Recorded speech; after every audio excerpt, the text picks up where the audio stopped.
Students, आज का हमारा टॉपिक है हाइब्रिडाइजेशन। तो लास्ट लेक्चर्स में हमने sp3 को सीखा, sp2 को सीखा। आज का हमारा टॉपिक है sp हाइब्रिडाइजेशन। आज हम सीखेंगे कि sp हाइब्रिडाइजेशन के मुताबिक कौन कौन से ऑर्गेनिक कंपाउंड्स बनते हैं और इसमें s और p के एटॉमिक ऑर्बिटल का परसेंटेज वाइज क्या करैक्टर है। तो students, keep it in mind that कि इसमें 50% S का और 50% P का करैक्टर मौजूद मिलता है। इसका मतलब ये है कि sp हाइब्रिडाइजेशन के अकॉर्डिंगली जितने भी ऑर्गेनिक कंपाउंड बनते हैं या जितने भी ऑर्गेनिक कंपाउंड्स की फॉर्मेशन होती है उसमें एक S का और एक P का एटॉमिक ऑर्बिटल हाइब्रिडाइज होते हैं।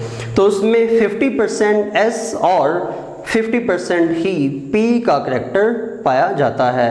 तो आज के टॉपिक में जिसमें हमने sp हाइब्रिडाइजेशन को सीखना है, इसमें हमारे पास एक एग्जांपल है और एग्जांपल में वही compound whose name is acetylene or ethine. Keep in mind that ethine or acetylene is the first member of alkyne family. And in alkene and in alkynes, two are unsaturated hydrocarbons. Number one is alkene and number two is alkyne. तो आज का हमारा जो topic है इसमें हम ये सीखेंगे कि जो sp हाइब्रिडाइजेशन है इसमें कौन सा रूल है कि जिसके मुताबिक एक S और एक P का एटॉमिक ऑर्बिटल ये इंटरमिक्स होता है और इंटरमिक्सिंग के बाद ये एक कंपाउंड स्टेबल कंपाउंड को फॉर्म करता है। तो इसमें हमारे पास आज एग्जांपल है जी एसिटाइलिन की। फर्स्ट ऑफ ऑल आप इसका करैक्टर लिखिएगा कि sp के अंदर sp में S का करैक्टर कितना है और P का करैक्टर कितना है। 50% S का करैक्टर है और 50% ही P का करैक्टर है।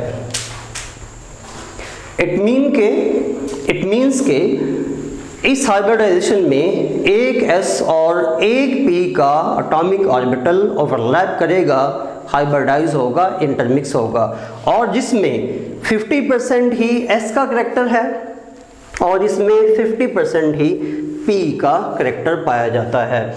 तो इसमें हमारे पास एक एग्जांपल है, उसको हम देखते हैं अभी। एग्जांपल है जी एसिटाइलिन की।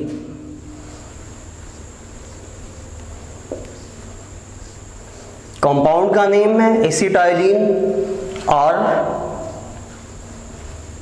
इथाइन।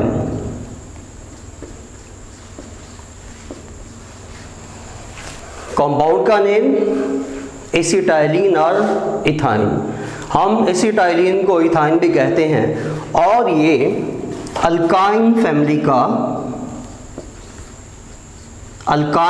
का फर्स्ट मेंबर है, first member.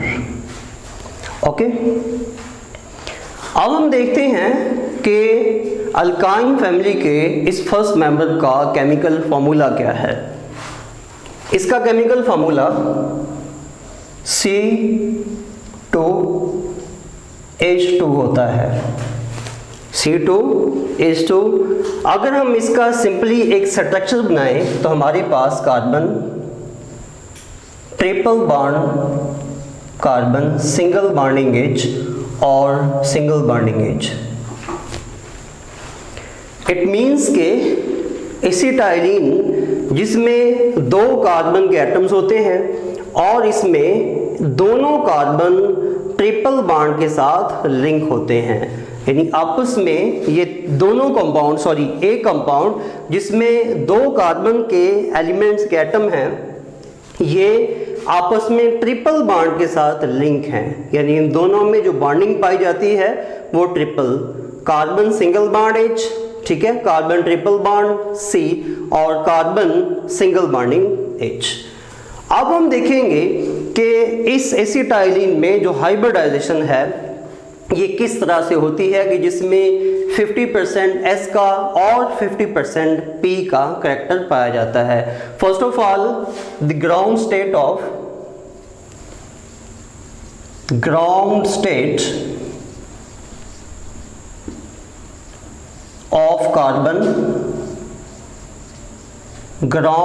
of carbon, carbon C whose atomic number 6 and it has 1s2,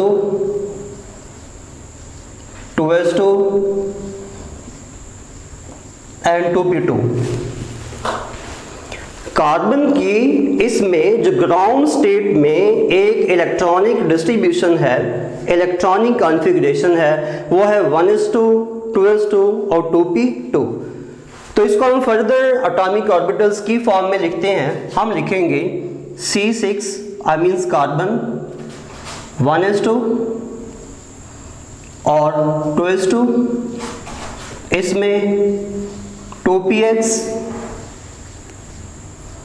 2py और 2pc, यानी p जो एटॉमिक ऑर्बिटल है, p जो सबशेल है, इसमें 3 एटॉमिक ऑर्बिटल्स हैं और इनकी एक रेगुलर ओरिएंटेशन होती है। p जो सबशेल है इसमें 3 एटॉमिक ऑर्बिटल्स हैं जिनकी ओरिएंटेशन 3 डायमेंशनल होती है, जिसमें px और py और pz मिलता है, जिसमें एक px होता है, दूसरा py होता है और तीसरा pz होता है। नेक्स्ट देखिएगा, एक्साइटेशन में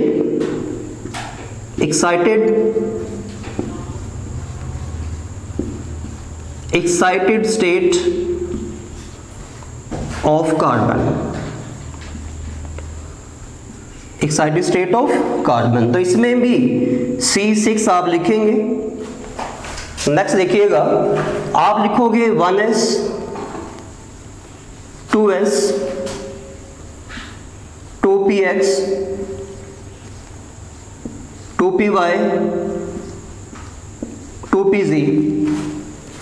ओके, अब हमारे पास यहाँ पे 1 2 3 4 5, यहाँ पे अगर देखा जाए तो हमारे पास टोटल 5 एटॉमिक ऑर्बिटल्स हैं। हमारे पास यहाँ पे टोटल 5 एटॉमिक ऑर्बिटल्स हैं और हमने ये देखना है कि इन 5 एटॉमिक ऑर्बिटल्स में कौन कौन से एटॉमिक ऑर्बिटल्स ऐसे हैं कि जिनके पास जो ऑर्बिटल्स हैं फुली एम्प्टी हैं यानी खाली हैं, और कौन से ऐसे हैं जो कि हाफ फिल्ड हैं और कौन से ऐसे हैं जो कि फुली फिल्ड हैं। तो जहन में रहे कि इस एटॉमिक ऑर्बिटल के पास जो कि 1s है, यहाँ मैं इसको ड्रॉ कर रहा हूँ, आपने देखना है गौर से, कुछ इस तरह से।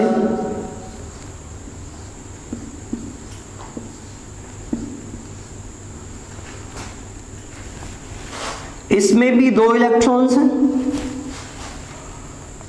इसमें भी 2 हैं, इसमें 1 है और इसमें 1 है, ये एम्प्टी है। हमने बात की है एक्साइटेड स्टेट ऑफ कार्बन की, कि जब कार्बन का एटम एक्साइटेशन में आता है और इसकी जो फेज है, इसकी जो हालत है, इसकी जो कंडीशन है वो एक्साइटेड होती है। And here what is the meaning of the excitation? Excitation mean there will be the electronic transition or electronic change in the outermost shell. I means कि outermost shell में इलेक्ट्रॉनिक जो distribution होती है उसमें एक transition आती है, एक चेंज आता है। इलेक्ट्रॉन्स जंप करके अपना एनर्जी लेवल चेंज करते हैं। इलेक्ट्रॉन जंप करने के बाद अपना जो एनर्जी लेवल है उसको चेंज करते हैं और उनमें एक्साइटेशन होती है तो उनके अंदर चेंज आती है। If there is the excitation there will be a change in the position of the electrons with respect to their energy levels and with respect to their atomic orbitals and position of the atomic orbital. Okay, तो ये बात आपने ध्यान में रखनी है। अभी मैंने एक्साइटेशन को लिखा है, लेकिन यहाँ पे मैंने इलेक्ट्रॉन्स की एक्साइटेड फॉर्म को शो नहीं किया। यहाँ पे मैंने इलेक्ट्रॉन्स की एक्साइटेड फॉर्म को शो नहीं किया। अब इसका मतलब ये है कि पहले तो हमने ये देखना है, इसको ओपन करके, इसको खोल के सारे को, कि इलेक्ट्रॉन कहाँ कहाँ पे कितने हैं, आई मीन्स के इलेक्ट्रॉन्स की तादाद क्या है। तो याद रखें कि इसके आउटर मोस्ट शेल में, ये सारा इसका आउटर मोस्ट शेल है कार्बन का। आउटर मोस्ट शेल में टोटल 4 इलेक्ट्रॉन्स हैं। टोटल 4 इलेक्ट्रॉन्स में अगर हम देखें कि इसमें जो सबशेल्स के अकॉर्डिंगली एटॉमिक ऑर्बिटल्स हैं वो कितने हैं, वो 1 2 3 4। एटॉमिक ऑर्बिटल्स की तादाद यहाँ पे 4 है। एटॉमिक ऑर्बिटल्स की तादाद यहाँ पे 4 है। अगर एटॉमिक ऑर्बिटल्स की तादाद यहाँ पे 4 है तो यहाँ पे हमने दूसरी चीज क्या देखनी है, दूसरी चीज हमने ये देखनी है कि इन 4 एटॉमिक ऑर्बिटल्स में, जो कि आउटर मोस्ट शेल में 4 ही एटॉमिक ऑर्बिटल्स हैं और 4 ही इलेक्ट्रॉन्स हैं। 4 इलेक्ट्रॉन आउटर मोस्ट शेल में हैं, किसके, कार्बन के। क्यों? कार्बन 4th ग्रुप में है और कार्बन टेट्रावेलेंट है, इसकी वैलेंसी 4 है। जिसकी वैलेंसी 4 है उसके आउटर मोस्ट शेल में 4 इलेक्ट्रॉन्स हैं और यही 4 वैलेंस इलेक्ट्रॉन्स क्या करेंगे, एक इलेक्ट्रॉनिक ट्रांजिशन को एग्जिबिट करेंगे। इसका मतलब ये हुआ, आपने ज़हन में रखना है कि यहां पर ये चारों एटॉमिक ऑर्बिटल्स में इन चारों इलेक्ट्रॉन्स ने जब बॉन्ड की फॉर्मेशन देनी है, हाइब्रिडाइजेशन की तरफ जाना है, तो ये चारों इलेक्ट्रॉन्स की जो पोजीशंस हैं उनमें चेंजेस आएंगी। These electrons will change their position after the excitation and there will be the first step or the milestone to form the chemical bond and there will be the formation of stable organic compound। Now, अब excitation को आपने देखना है। Carbon C 1s 2s 2px 2py and 2pz। 1s 2s 2px